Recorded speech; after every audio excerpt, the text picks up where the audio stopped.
This is a down puffy blanket made by Get Out Gear. I'm going to tell you why you should bring one of these blankets next time you go hiking and backpacking.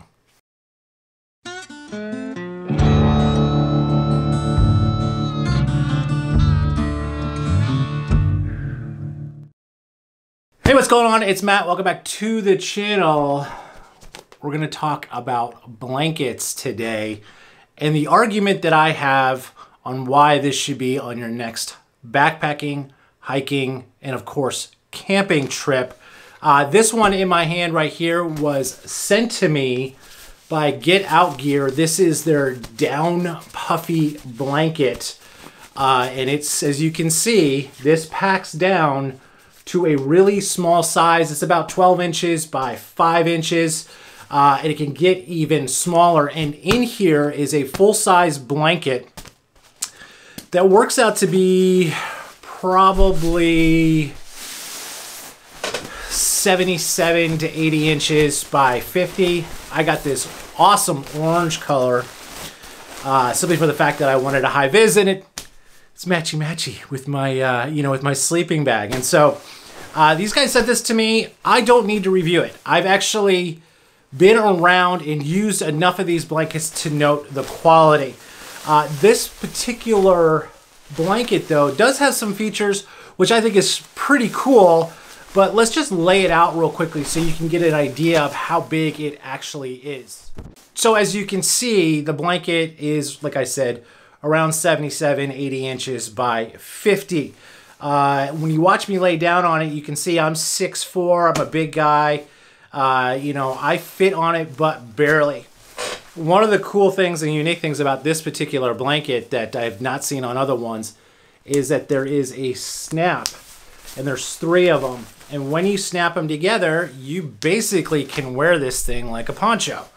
Honestly, this is something that I would have never thought to put in a blanket, specifically for camping, hiking, or backpacking, but it's a brilliant idea because when are you going to use this? You're going to use this probably before you go to sleep at night if it's too chilly out, you didn't bring enough layers, whatever it may be.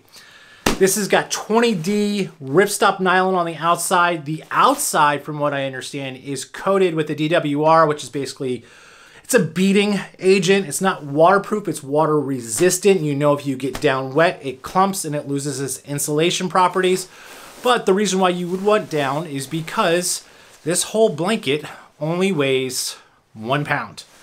And when I was really kind of looking at the specs of this thing, I was like, you know what? Like, this is only 1 pound.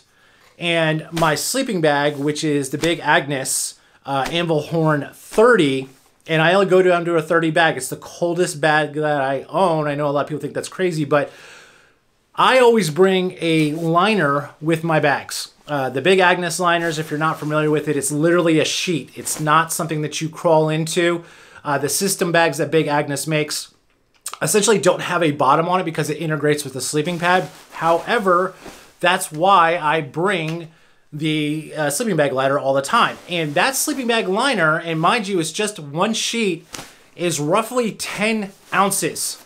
And when you actually add this to your bag, like if you wanted to add this to your sleeping bag, they say it will add 15 degrees of comfort rating. So that Anvil Horn 30 that I have should be technically an Anvil Horn 15 comfort rating.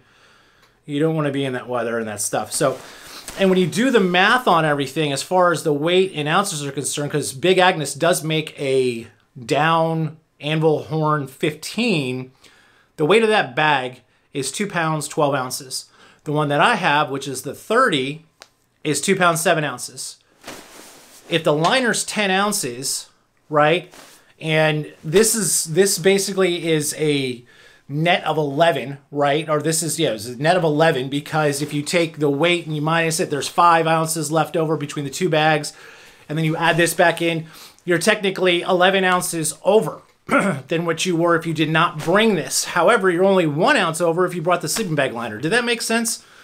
That being said, this is much more useful and utilitarian than just a sleeping bag liner. You can wear this at camp.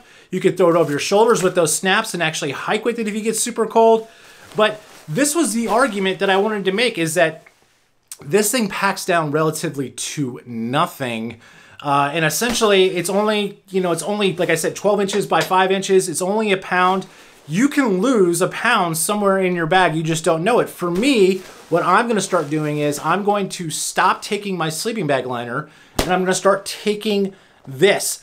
I would not recommend using just this as your part of your sleep system, like your main component as replacing a bag or a quilt. And to be honest with you, I don't think these guys are trying to compete against UGQ.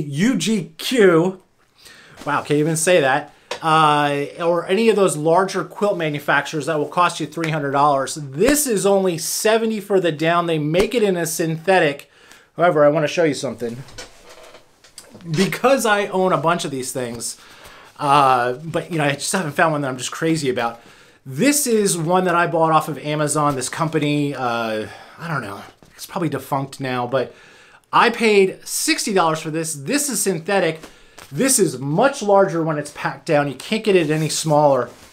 And this weighs a pound and a half. So I'd much rather have the down on me because of the weight and the packability of it all. So do me a favor, check these guys out. If you're in the market for some sort of blanket or sleeping bag liner, take a look at this before you buy a sleeping bag liner.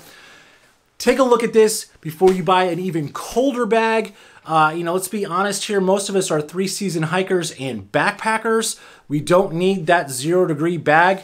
And why buy additional bags if you just don't need it? Bring this along. I think it'll serve an excellent purpose. Link to Amazon down below. Link to the guys that make this stuff down below in their website. They got something really cool they told me about today that is coming, and it's going to blow everybody's mind. So stay tuned. Hey, thanks for watching these things. Hope everyone's having a great and safe day. Talk to you soon. Bye.